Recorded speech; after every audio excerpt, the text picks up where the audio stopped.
Good morning, third grade. It's time for reading. We're going to get our Journeys hardcover book out, and I'm going to read along with you. And I want you to think of the author's purpose while we're reading this story.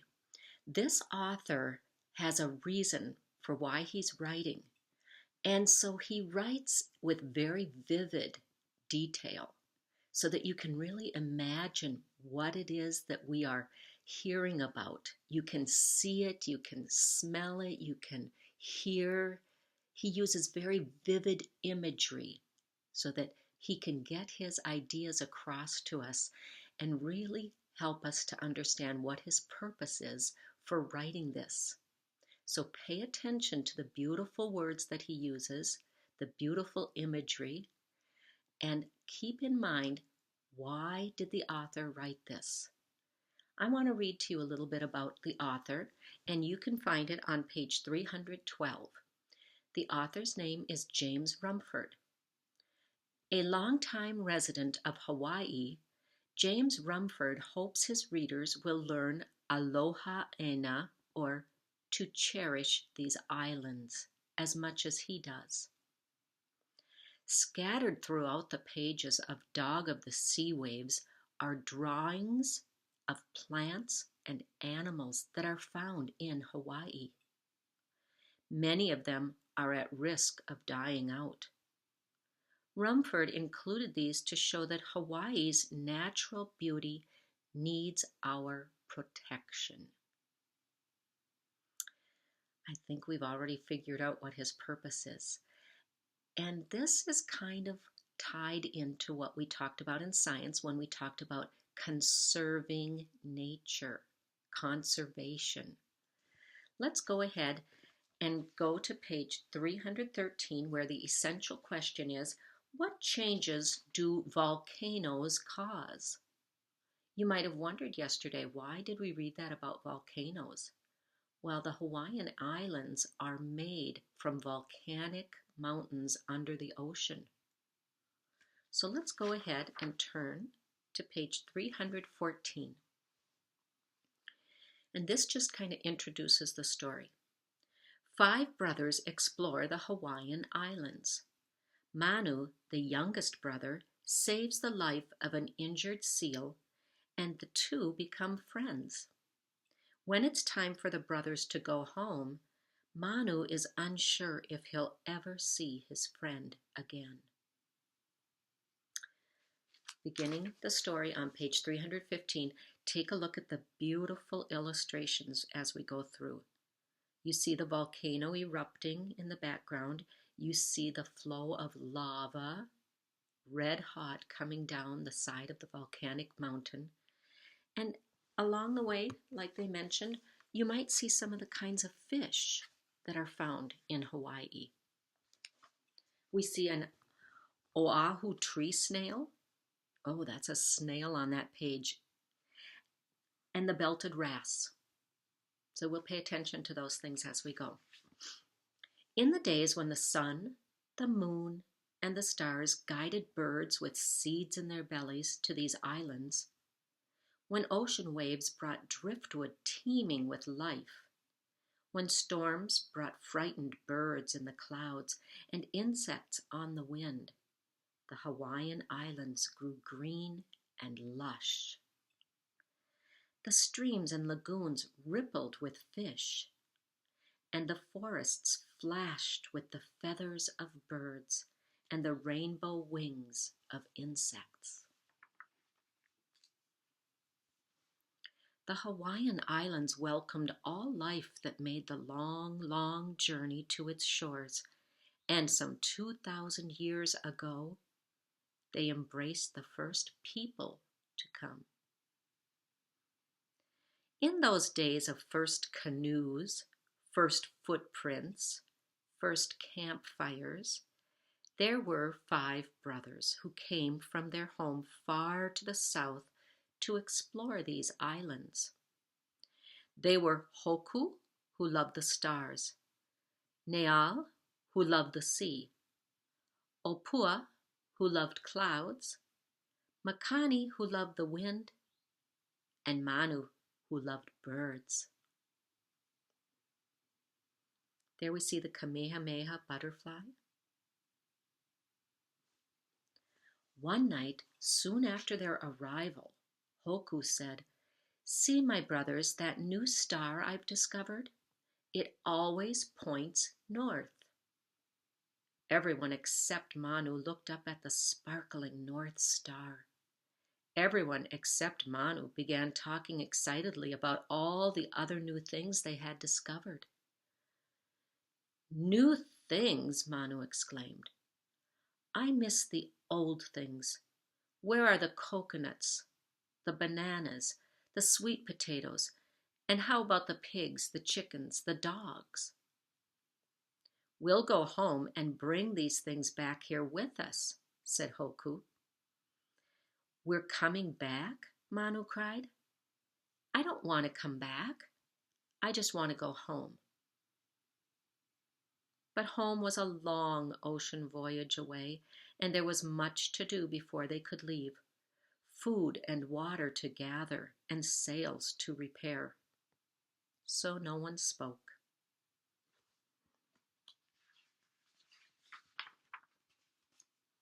The next day, as the brothers were exploring a lagoon, Manu spotted an animal lying at the water's edge. "It's a dog, my brothers, a dog." At last, something familiar with this strange land. But when they got close, they saw that it was like no dog they had ever seen before. It had flippers for legs, a fish's tail, and the body of a dolphin, and it was badly hurt. Manu tried to calm the animal. He brought cool water and cleaned the wound. He built a shelter against the sun and kept the fur wet with seawater. The brothers left Manu. They had no time for an animal that was going to die. They had to prepare for the long sea voyage home. But the animal did not die. "I will call you Dog of the Sea Waves," Manu said on the third day as he fed him fish. At the end of the week, the two had their first swim together, and before long they were playing tag in the waves. Manu made up a silly chant: "Dog of the sea waves, dog with no paws, dog with no ears, dog with no wag, we're friends." Manu giggled, and Dog of the Sea Waves tickled his cheek with his whiskers. If you look at that page, you see the granulated cowrie. That's a type of shell which would have some kind of a snail-type animal that lived inside of it. And in the water, we see, I believe those might be what we call sergeant majors. I think that's what they're called. Bright tropical fish. On page 320, look at the picture. Somebody's in the water. "Come help me dry berries and roots for the voyage home," called Hoku. "We need fish," scolded Naali.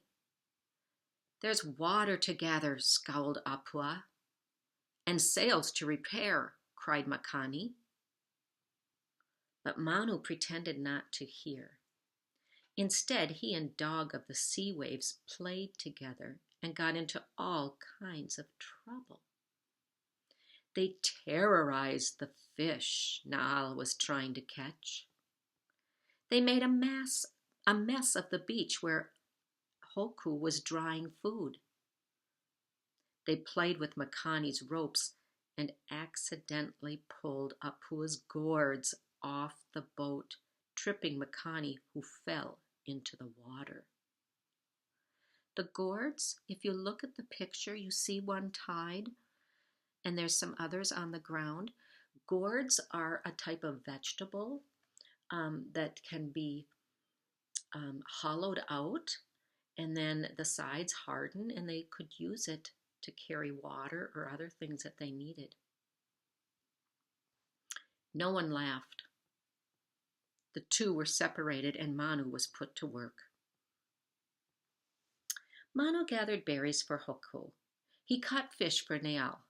He fetched water for Opua. He twisted rope for Makani. But every evening after his work was done, he slipped off to meet his friend, and they played in the waves until it got too dark to see. Then Manu swam ashore, and Dog of the Sea Waves went hunting for food. After many months of hard work, the boat was finally ready to leave. At the last moment, Manu dived into the water to say goodbye to Dog of the Sea Waves. As the brothers yelled for Manu to get aboard, Dog of the Sea Waves brushed his whiskers against Manu's cheek, then disappeared beneath the waves. The Hawaiian Raspberry. The brothers sailed down the island chain. When they came to the last island, Opua said, "Is that a cloud on the side of the mountain?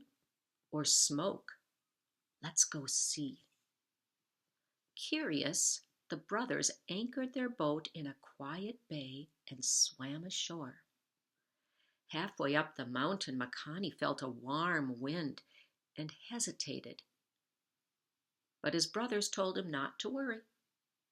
After a few more steps, Manu noticed that the birds were silent. But his brothers paid no attention. Then a jolt.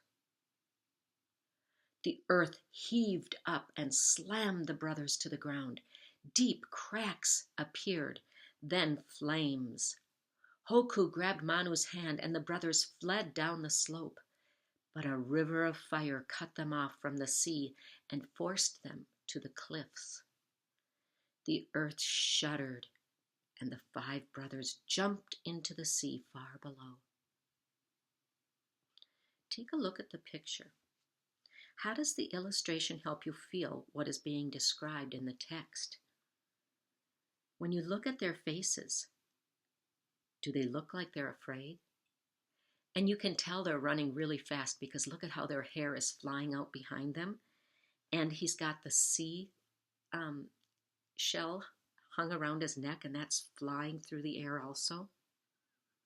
If you look very close in the bay, you see a ship. We see beautiful flowers. And we see that there are some bugs in Hawaii, like the wikiu bug. Looks like some kind of a beetle. Let's go to the next page. We see a dragon moray. Ooh, they're like these worm-like fish, maybe kind of like an eel. I think there's a moray eel. And there we see them. They've jumped into the water. That's the only place they could get to for safety. But the sea they landed in was a monster. It thrashed from the earthquakes. It hissed from the burning lava. It lashed out at the brothers and grabbed Manu. In an instant, he was gone. Makani filled his lungs with air and went to the very depths of the ocean, but there was no sign of Manu. Apua, with his voice like thunder, shouted for Manu above the crashing waves, but there was no answer. Neal, who loved the sea, begged it to be calm, but it wouldn't listen. All this time, Manu was fighting to get to the surface, get to the top of the water where he could get air. But the sea wouldn't let go. The strong waves kept pulling him. Then he felt the whiskers. Manu clasped his arms around Dog of the Sea Waves, and up they went. Take a minute to look at the pom-pom crab. Do you suppose it's called a pom-pom crab because it looks like it's holding little pom-poms? And there we see Dog of the Sea Waves helping Manu. Take a look at the next page.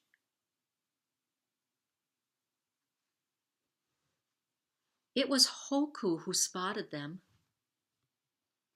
The brothers raced toward Manu and cradled him above the waves. Manu, Manu, they cried over and over as they made their way to the boat. And to Dog of the Sea Waves they chanted their thanks. Dog that swims the depths, dog that braves the currents, dog that knows the sea, dog that cares for our brother. The brothers then weighed anchor and headed for the southern sea and home. Manu stood on the deck and listened to Dog of the Sea Waves barking goodbye. "We'll be back," Manu shouted. It says the brothers then weighed anchor. That means they pulled the anchor into the boat. And there we see a happy face spider, and he does look like he's got a happy face. Take a closer look. That is funny. Let's turn the page.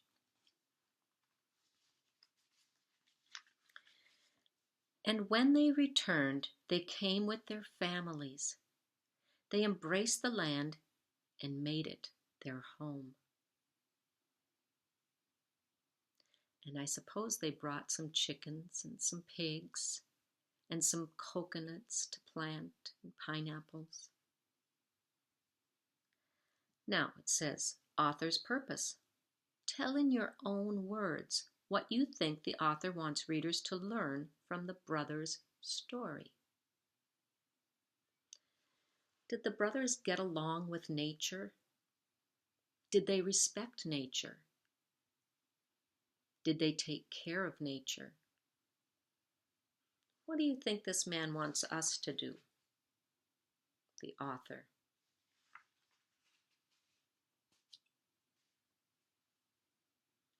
Take some time to think about the author's purpose.